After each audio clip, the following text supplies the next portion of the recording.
Hello, this is Alice reading and Diary of Wimpy Kid Big Shot today. It's by Book-Kinney. She wrote quite a lot of other books. She's famous for her Diary of Wimpy Kid books. I think this one of the new ones. It's the 16th, apparently, and she wrote lots of books now. And the blurb says, Greg Heffley and sports just don't mix.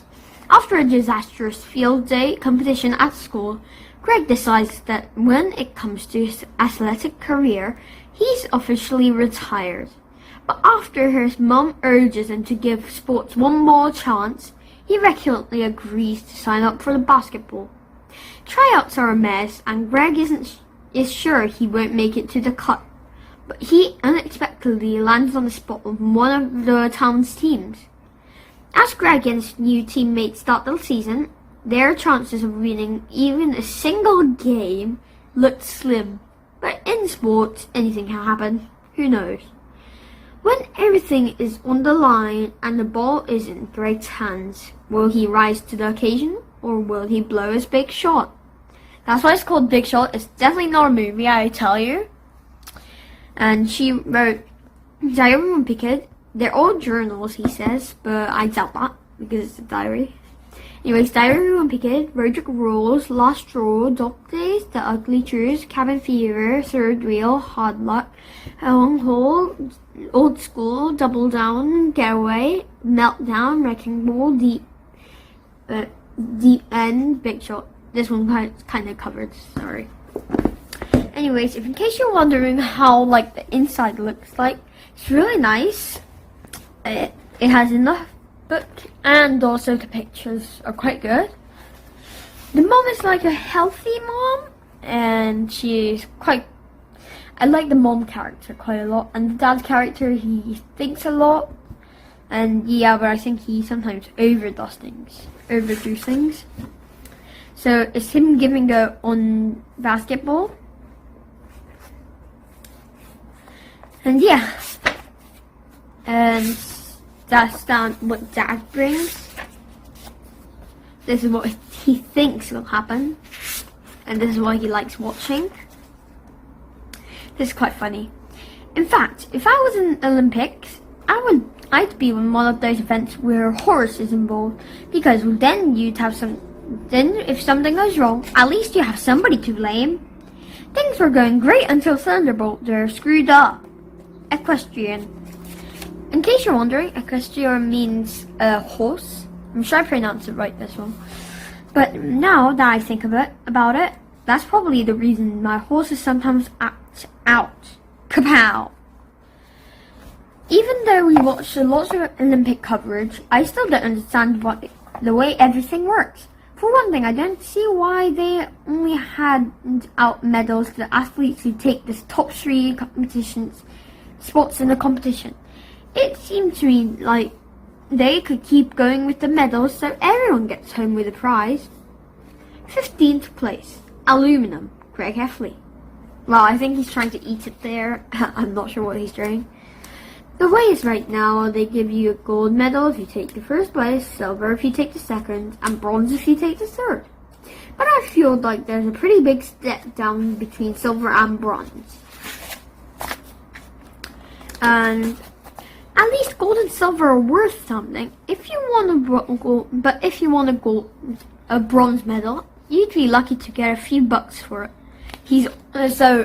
Quick summary about Greg Heffley. He's always trying to get rich and famous, and he's always dreaming about things he cannot achieve unless he tried really hard. And he's always dreaming for the future, a lot. I figure the moment your medal is the most valuable is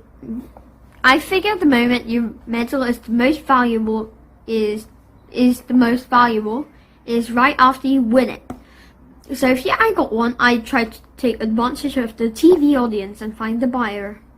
Live. This dazzling medal can be yours to own. Serious offers only. Greg Heffley, first time medalist. Also, dazzling is really special and amazing. And yeah. Also, they put things in capital S's like win, right, and worth. So like it can emphasize the point. During the medal ceremony, they have the top 3 athletes stand on the podium, and then they have to play the gold medalist national anthem to make the other 2 athletes stand there and listen. But if I take the silver or bronze, I pop in some earbuds so I can jam into my own tunes. Snap, snap. I think he got bronze there because this is the highest podium, this is the second, and then this is the third. This is the lowest podium here. One of the Mom's favorite things about the Olympics is that when they tell the life story of the athletes who are competing, some of the stories are really inspiring because lots of these athletes had to overcome tough challenges to get where they are. And yeah, he's trying to like get over it. He went to basketball and he lost his way apparently before that, and they're going with Slacksville, and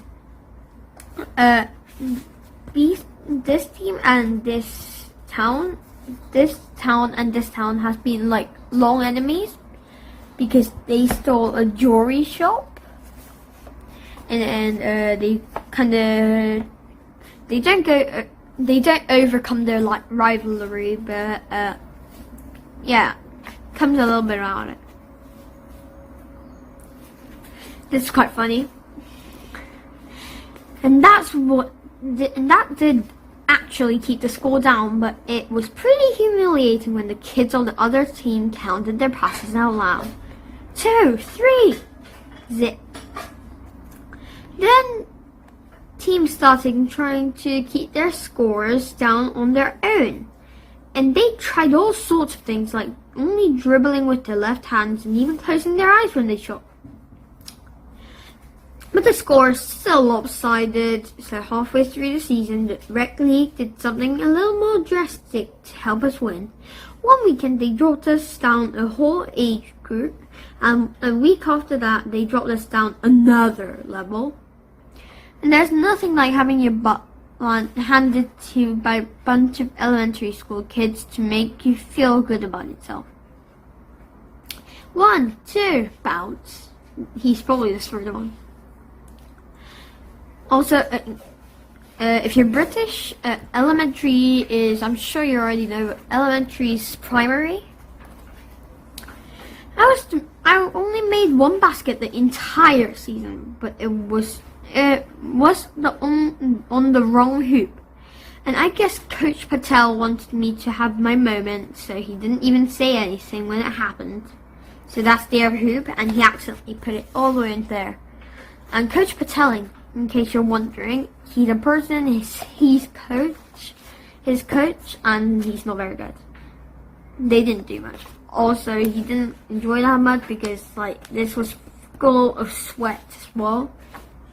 And Greg Heffley's mom actually took part in this and made it. Quite amazing. The Huskies, underdogs. Oh, that's him. The underdogs was him dreaming about, dreaming about trying to like get very famous and make a movie. He says, "You're my secret weapon." Also, there's this guy who got his foot broken, so he stepped on him, and then he had to take his place, and then in the end, this happened.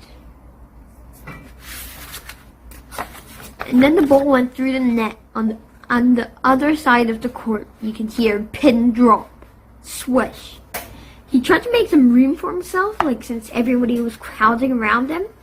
And it went, whee! He threw it like anywhere he can, so.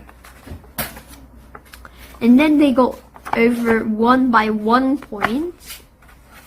And I don't think the other team made a pretty good deal about it. Like, this is not his team, but one broke his toe, so he had to take part in that.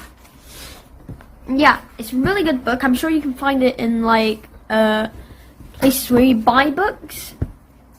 And I think it's starting to get quite common since, well, it's been quite a long time since this came out, so. And yeah, I hope you like it, and I hope you have a good day. Thank you for watching, and bye.